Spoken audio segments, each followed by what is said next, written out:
22ರವರೆಗೆ Telegram ಆ್ಯಪ್ಗೆ ನಿರ್ಬಂಧ. NEET UG 2026 ಮರುಪರೀಕ್ಷೆ June 21ರಂದು ನಡೆಯಲಿದ್ದು, ವಂಚನೆ ಜಾಲ ಹಾಗೂ ಸುಳ್ಳು ಸುದ್ದಿ ಹರಡುವುದನ್ನು ತಡೆಗಟ್ಟುವ ಉದ್ದೇಶದಿಂದ ಜೂನ್ 22ರವರೆಗೆ ಟೆಲಿಗ್ರಾಮ್ ಮೆಸೇಜಿಂಗ್ ಆ್ಯಪ್ ಬಳಕೆಯನ್ನು ನಿರ್ಬಂಧಿಸಿ ಕೇಂದ್ರ ಸರ್ಕಾರ ಮಂಗಳವಾರ ಆದೇಶ ಹೊರಡಿಸಿದೆ. ರಾಷ್ಟ್ರೀಯ ಪರೀಕ್ಷಾ ಏಜೆನ್ಸಿಯ ಎನ್ಟಿಎ ಶಿಫಾರಸು ಮೇರೆಗೆ ಎಲೆಕ್ಟ್ರಾನಿಕ್ಸ್ ಮತ್ತು ಮಾಹಿತಿ ತಂತ್ರಜ್ಞಾನ ಸಚಿವಾಲಯವು ಈ ಕ್ರಮ ಕೈಗೊಂಡಿದೆ. ಪರೀಕ್ಷೆ ನಂತರ ಪ್ರಶ್ನೆ ಪತ್ರಿಕೆ ಸೋರಿಕೆ ಆಗಿದೆ ಎಂದು ಸುಳ್ಳು ಸಾಕ್ಷ್ಯಗಳನ್ನು ಸೃಷ್ಟಿಸಲು ಹಾಗೂ ಹರಡಲು ಟೆಲಿಗ್ರಾಮ್ ಆ್ಯಪ್ ಬಳಸಿಕೊಳ್ಳುವ ಸಾಧ್ಯತೆ ಇದೆ. ಈಗಾಗಲೇ ಪೋಸ್ಟ್ ಮಾಡಿದ ಸಂದೇಶಗಳನ್ನು ಎಡಿಟ್ ಮಾಡುವ ವೈಶಿಷ್ಟ್ಯವನ್ನು ಭಾರತದಲ್ಲಿ ಜೂನ್ 30ರವರೆಗೆ ನಿಷ್ಕ್ರಿಯಗೊಳಿಸುವಂತೆ ಟೆಲಿಗ್ರಾಮ್ ಸಂಸ್ಥೆಗೆ ಸಚಿವಾಲಯವು ಮತ್ತೊಂದು ಆದೇಶದಲ್ಲಿ ಸೂಚಿಸಿದೆ. ನೀಟ್ ಯುಜಿ ಮರುಪರೀಕ್ಷೆಗೆ ಹಾಜರಾಗುವ ಅಭ್ಯರ್ಥಿಗಳನ್ನು ವಂಚಿಸಲು ವಂಚಕರ ಜಾಲವು ಟೆಲಿಗ್ರಾಮ್ ಆ್ಯಪ್ ಅನ್ನು ವ್ಯಾಪಕವಾಗಿ ಬಳಸಿಕೊಳ್ಳುವ ಸಾಧ್ಯತೆ ಇದೆ. ವಿದ್ಯಾರ್ಥಿಗಳ ಹಿತದೃಷ್ಟಿಯಿಂದ ಈ ಕ್ರಮ ಕೈಗೊಳ್ಳಲಾಗಿದೆ ಎಂದು ಎನ್ಟಿಎ ಮಹಾನಿರ್ದೇಶಕ ಅಭಿಷೇಕ್ ಸಿಂಗ್ ತಿಳಿಸಿದ್ದಾರೆ. ಸುಳ್ಳು ಸುದ್ದಿ ಹರಡುವ ಹಾಗೂ ನೀಟ್ ಅಭ್ಯರ್ಥಿಗಳನ್ನು ವಂಚಿಸುವವರ ಮೇಲೆ ಭಾರತೀಯ ಸೈಬರ್ ಅಪರಾಧ ಸಮನ್ವಯ ಕೇಂದ್ರ ಐಸಿಸಿಸಿ ನಿಗಾ ವಹಿಸಿದೆ. ಬಿಹಾರ, ಗುಜರಾತ್ ಹಾಗೂ ರಾಜಸ್ಥಾನ ಪೊಲೀಸರು ಹಾಗೂ ಕಾನೂನು ಜಾರಿ ಸಂಸ್ಥೆಗಳ ಸಹಕಾರದೊಂದಿಗೆ ಅನೇಕ ಟೆಲಿಗ್ರಾಮ್ ಚಾನೆಲ್ಗಳು, ಗ್ರೂಪ್ಗಳು ಹಾಗೂ ಬಾಟ್ಗಳನ್ನು ಐಸಿಸಿಸಿ ತೆಗೆದುಹಾಕಿದೆ ಎಂದು ಹೇಳಿದ್ದಾರೆ. ಟೆಲಿಗ್ರಾಮ್ ಚಾನೆಲ್ ಅಡ್ಮಿನ್ಗಳು ಪರೀಕ್ಷೆ ನಂತರ ಹಳೆಯ ಸಂದೇಶಗಳನ್ನು ಎಡಿಟ್ ಮಾಡಿ ನಿಜವಾದ ಪ್ರಶ್ನೆ ಪತ್ರಿಕೆಯನ್ನು ಸೇರಿಸಬಹುದು.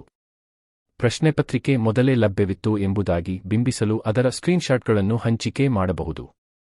ಇತ್ತೀಚೆಗೆ ನಡೆದ ಅನೇಕ ಪರೀಕ್ಷೆಗಳ ಸಂದರ್ಭದಲ್ಲೂ ಇದೇ ವಿಧಾನ ಅನುಸರಿಸಿರುವ ನಿದರ್ಶನಗಳಿವೆ ಎಂದು ತಿಳಿಸಿದ್ದಾರೆ. ಮರುಪರೀಕ್ಷೆಗೆ ಸಂಬಂಧಿಸಿದಂತೆ ಸುಳ್ಳು ಸುದ್ದಿಗಳನ್ನು ಹರಡುತ್ತಿದ್ದ ಪ್ರಕರಣವೊಂದನ್ನು ಅಹಮದಾಬಾದ್ ಪೊಲೀಸರು ಸೋಮವಾರ ಪತ್ತೆಹಚ್ಚಿದ್ದಾರೆ. ಇಂತಹ ಸಂದೇಶಗಳನ್ನು ಹರಡುವುದರಿಂದ ಅಭ್ಯರ್ಥಿಗಳು ಆತಂಕಗೊಳ್ಳಲಿದ್ದು ಮಾನಸಿಕವಾಗಿ ಒತ್ತಡಕ್ಕೆ ಸಿಲುಕುತ್ತಾರೆ. ಹೀಗಾಗಿ ಈ ಕ್ರಮ ಕೈಗೊಳ್ಳಬೇಕಾಯಿತು ಎಂದು ಸಿಂಗ್ ತಿಳಿಸಿದ್ದಾರೆ. ನಿರ್ಬಂಧದ ಬೆನ್ನಲ್ಲೇ ಗೂಗಲ್ ತನ್ನ ಪ್ಲೇಸ್ಟೋರ್ನಿಂದ ಟೆಲಿಗ್ರಾಮ್ ಅಪ್ಲಿಕೇಶನ್ ಅನ್ನು ತೆಗೆದುಹಾಕಿದೆ. ಆಪಲ್ ಕಂಪನಿ ಕೂಡ ಇದೇ ಕ್ರಮ ಕೈಗೊಳ್ಳುವ ಸಾಧ್ಯತೆಯಿದೆ ಎಂದು ಮೂಲಗಳು ತಿಳಿಸಿವೆ. धोखाधड़ी के काम हो रहे थे, लोग फर्जी क्वेश्चन पेपर बेच के लोगों को बेवकूफ़ बनाने की कोशिश कर रहे थे, साइबर क्राइम कर रहे थे. कल अहमदाबाद पुलिस ने भी ऐसे ही गिरोह का भंडाफोड़ किया जिसमें उन्होंने गिरफ्तार किया कि कैसे फर्जी क्वेश्चन पेपर बेचकर टेलीग्राम के माध्यम से लोगों से पैसे वसूल किए जा रहे थे. तो इस क्रम में टेलीग्राम से हमारी लगातार बातचीत चल रही थी कि इसको बंद किया जाए, इस तरह के ग्रुप्स को न बढ़ावा दिया जाए, एक्शन लिया जाए. तो इसी को रोकने के लिए बच्चों के हित में ये मिनिस्ट्री ऑफ इलेक्ट्रॉनिक्स IT ने यह निर्णय लिया है.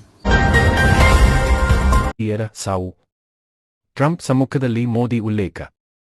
ಜಲಸಂಧಿಯಲ್ಲಿ ಕಡಲ ವ್ಯಾಪಾರಕ್ಕೆ ಆಗಿರುವ ಅಡ್ಡಿಗಳು ಜಾಗತಿಕ ಆರ್ಥಿಕತೆಗೆ ಹಾನಿ ಉಂಟುಮಾಡಿವೆ. ಅಲ್ಲದೆ ಭಾರತೀಯ ನಾವಿಕರೂ ಸೇರಿದಂತೆ ಅನೇಕ ನಾಗರಿಕರು ಮೃತಪಟ್ಟಿದ್ದಾರೆ ಎಂದು ಪ್ರಧಾನಿ ನರೇಂದ್ರ ಮೋದಿ ಅವರು ಅಮೆರಿಕದ ಅಧ್ಯಕ್ಷ ಡೊನಾಲ್ಡ್ ಟ್ರಂಪ್ ಸಮ್ಮುಖದಲ್ಲಿಯೇ ಮಂಗಳವಾರ ಹೇಳಿದರು. ಫ್ರಾನ್ಸ್ನಲ್ಲಿ G7 ಶೃಂಗಸಭೆಯ ನಾಯಕರ ಸಭೆಯಲ್ಲಿ ಮಾತನಾಡಿದ ಅವರು ಜಾಗತಿಕ ಸಮುದ್ರ ಮಾರ್ಗಗಳ ಸುರಕ್ಷತೆ ಅತ್ಯಗತ್ಯ ಎಂದು ಪ್ರತಿಪಾದಿಸಿದರು. ನಾವಿಕರು ತಮ್ಮ ಕರ್ತವ್ಯಗಳನ್ನು ನಿರ್ಭೀತಿಯಿಂದ ಮಾಡಬಹುದು ಎಂಬುದನ್ನು ಎಲ್ಲ ದೇಶಗಳು ಖಚಿತಪಡಿಸಿಕೊಳ್ಳಬೇಕು ಎಂದು ಆಗ್ರಹಿಸಿದರು. ಒಮಾನ್ ಕೊಲ್ಲಿಯಲ್ಲಿ ಸರಕು ಸಾಗಣೆ ಹಡಗಿನ ಮೇಲೆ ಅಮೆರಿಕ ಸೇನೆ ಇತ್ತೀಚೆಗೆ ನಡೆಸಿದ ದಾಳಿಯಲ್ಲಿ ಭಾರತದ 3 ನಾವಿಕರು ಮೃತಪಟ್ಟಿದ್ದರು. ಅದನ್ನು ಉಲ್ಲೇಖಿಸಿದ ಮೋದಿ ಅವರು ನಾವಿಕರ ಸುರಕ್ಷತೆ ಖಚಿತಪಡಿಸಿಕೊಳ್ಳುವುದು ನಮ್ಮ ಜವಾಬ್ದಾರಿಯಾಗಿದೆ ಎಂದು ಒತ್ತಿ ಹೇಳಿದರು. ಪಶ್ಚಿಮ ಏಷ್ಯಾದಲ್ಲಿ ಶಾಂತಿ ಪ್ರಯತ್ನಗಳಲ್ಲಿ ಆಗಿರುವ ಪ್ರಗತಿಯನ್ನು ಭಾರತ ಸ್ವಾಗತಿಸುತ್ತದೆ ಎಂದರು. ಮೋದಿ ಟ್ರಂಪ್ ಇಂದು ಮಾತುಕತೆ. ಮೋದಿ ಮತ್ತು ಟ್ರಂಪ್ ಅವರು ಬುಧವಾರ ದ್ವಿಪಕ್ಷೀಯ ಮಾತುಕತೆ ನಡೆಸಲಿದ್ದಾರೆ.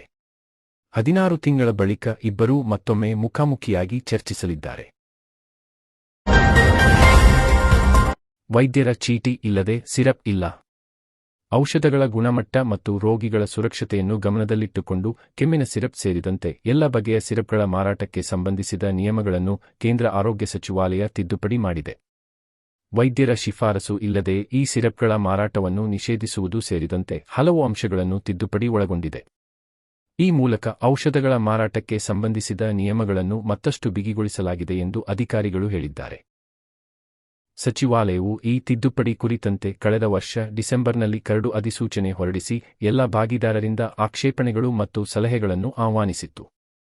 ಈಗ ಈ ಕುರಿತು ಗೆಜೆಟ್ನಲ್ಲಿ ಅಧಿಸೂಚನೆ ಪ್ರಕಟಿಸಲಾಗಿದೆ. ಈ ಮೊದಲಿನ ನಿಯಮಗಳ ಪ್ರಕಾರ 1,000ಕ್ಕೂ ಕಡಿಮೆ ಜನಸಂಖ್ಯೆ ಇರುವ ಗ್ರಾಮಗಳಲ್ಲಿನ ಚಿಲ್ಲರೆ ವರ್ತಕರು ಕೆಮ್ಮಿನ ಸಿರಪ್ಗಳನ್ನು ಮಾರಾಟ ಮಾಡಬಹುದಿತ್ತು. ಶೆಡ್ಯೂಲ್ ಕೆ ಕೆಮ್ಮಿನ ಸಿರಪ್ ಸೇರಿ ಕೆಲ ನಿರ್ದಿಷ್ಟ ಔಷಧಗಳ ಮಾರಾಟಕ್ಕೆ ಸಂಬಂಧಿಸಿದ್ದು, ವ್ಯಾಪ್ತಿಯ ಔಷಧಗಳ ಮಾರಾಟಕ್ಕೆ ಸಂಬಂಧಿಸಿ ನಿಯಮಗಳು ಈ ವರ್ತಕರಿಗೆ ಅನ್ವಯವಾಗುತ್ತಿರಲಿಲ್ಲ. ತಿದ್ದುಪಡಿಯಿಂದಾಗಿ ಈಗ ಈ ವರ್ತಕರು ಕೆಮ್ಮಿನ ಸಿರಪ್ಗಳನ್ನು ಮಾರಾಟ ಮಾಡುವಂತಿಲ್ಲ ಎಂದು ಸಚಿವಾಲಯ ತಿಳಿಸಿದೆ. ಸಿರಪ್ಗಳ ಗುಣಮಟ್ಟ, ಮಾರಾಟ ನಿಯಮಗಳ ಪಾಲನೆ ಕುರಿತು ಮೇಲ್ವಿಚಾರಣೆ, ಅವುಗಳ ಉತ್ಪಾದಕರಿಂದ ಹಿಡಿದು ಮಾರಾಟಗಾರರವರೆಗೆ ಎಲ್ಲ ಹಂತದ ಕಣ್ಗಾವಲು ವ್ಯವಸ್ಥೆಯನ್ನು ಈ ತಿದ್ದುಪಡಿಯು ಬಲಪಡಿಸಲಿದೆ ಎಂದು ಮೂಲಗಳು ಹೇಳಿವೆ. ಉತ್ಪಾದಕರು, ವಿತರಕರು ಹಾಗೂ ಚಿಲ್ಲರೆ ವ್ಯಾಪಾರಿಗಳು ಕೆಮ್ಮಿನ ಸಿರಪ್ ಕುರಿತಂತೆ ಡ್ರಗ್ಸ್ ಮತ್ತು ಸೌಂದರ್ಯವರ್ಧಕಗಳ ಕಾಯ್ದೆ 1940 ಅಡಿ ರೂಪಿಸಲಾಗಿರುವ ನಿಯಮಗಳನ್ನು ಕಟ್ಟುನಿಟ್ಟಾಗಿ ಪಾಲನೆ ಮಾಡಬೇಕು ಎಂದು ಸಚಿವಾಲಯ ಹೇಳಿದೆ. ಲೋಕ ದಾಳಿ ಒಟ್ಟು ರೂಪಾಯಿ 31.11 ಕೋಟಿ ಮೌಲ್ಯದ ಆಸ್ತಿಗಳನ್ನು ಪತ್ತೆ.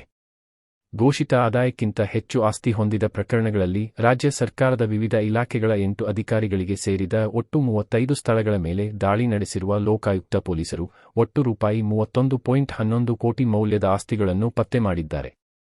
ಬೆಂಗಳೂರು ಗ್ರಾಮಾಂತರ, ಕಲಬುರಗಿ, ದಾವಣಗೆರೆ, ಬೆಳಗಾವಿ, ಚಿಕ್ಕಮಗಳೂರಿನ ಒಟ್ಟು 35 ಸ್ಥಳಗಳಲ್ಲಿ ಮಂಗಳವಾರ ಬೆಳಿಗ್ಗೆ ದಾಳಿ ಆರಂಭಿಸಲಾಗಿತ್ತು. ರಾತ್ರಿಯವರೆಗೂ ನಡೆದ ಶೋಧದಲ್ಲಿ ಲೋಕಾಯುಕ್ತ ಪೊಲೀಸರು ರೂಪಾಯಿ 73 ಕೋಟಿ ಮೌಲ್ಯದ ಸ್ಥಿರಾಸ್ತಿಗಳನ್ನು ಪತ್ತೆ ಮಾಡಿದ್ದಾರೆ. ಕರ್ನಾಟಕ ಗೃಹ ಮಂಡಳಿಯ ಕೇಂದ್ರ ಕಚೇರಿಯ ನಗರ ಯೋಜನೆ ಹೆಚ್ಚುವರಿ ನಿರ್ದೇಶಕ ಎಸ್.ಎಲ್. ರಾಜಣ್ಣ ಅವರಿಗೆ ಸೇರಿದ 5 ಸ್ಥಳಗಳಲ್ಲಿ ದಾಳಿ ನಡೆಸಲಾಗಿತ್ತು. ನಿವೇಶನ, ಮನೆ, ಕೃಷಿ ಜಮೀನು, ಚಿನ್ನಾಭರಣ, ವಾಹನಗಳು ಮತ್ತು ಬ್ಯಾಂಕ್ ಖಾತೆಗಳಲ್ಲಿನ ಉಳಿತಾಯ ಸೇರಿ ಒಟ್ಟು ರೂಪಾಯಿ 4.97 ಕೋಟಿ ಮೌಲ್ಯದ ಆಸ್ತಿಗಳನ್ನು ಪತ್ತೆ ಮಾಡಿದ್ದಾರೆ. ಮಂಗಳವಾರದ ದಾಳಿಯಲ್ಲಿ ಪತ್ತೆಯಾದ ಅತಿಹೆಚ್ಚು ಆಸ್ತಿವಂತ ರಾಜಣ್ಣ ಕ್ಯಾರಡಿಯಲ್ ಬೆಳಗಾವಿ ವಿಭಾಗದ ಸೂಪರಿಂಟೆಂಡೆಂಟ್ ಎಂಜಿನಿಯರ್ ಸಣ್ಣ ಕೆಂಚಪ್ಪ ಅವರಿಗೆ ಸೇರಿದ ರೂಪಾಯಿ 2.97 ಕೋಟಿ ಮೌಲ್ಯದ ಒಟ್ಟು ಆಸ್ತಿಯನ್ನು ಲೋಕಾಯುಕ್ತ ಪೊಲೀಸರು ಪತ್ತೆ ಮಾಡಿದ್ದಾರೆ. ಇದರಲ್ಲಿ 31 ಎಕರೆಗಳಷ್ಟು ಕೃಷಿ ಭೂಮಿಯೂ ಸೇರಿದೆ. ಈ ದಾಳಿಯಲ್ಲಿ ಪತ್ತೆಯಾದ ಅತಿಹೆಚ್ಚು ಕೃಷಿ ಭೂಮಿ ಹಿಡುವಳಿ ಹೊಂದಿರುವವರು ಸಣ್ಣ ಕೆಂಚಪ್ಪ.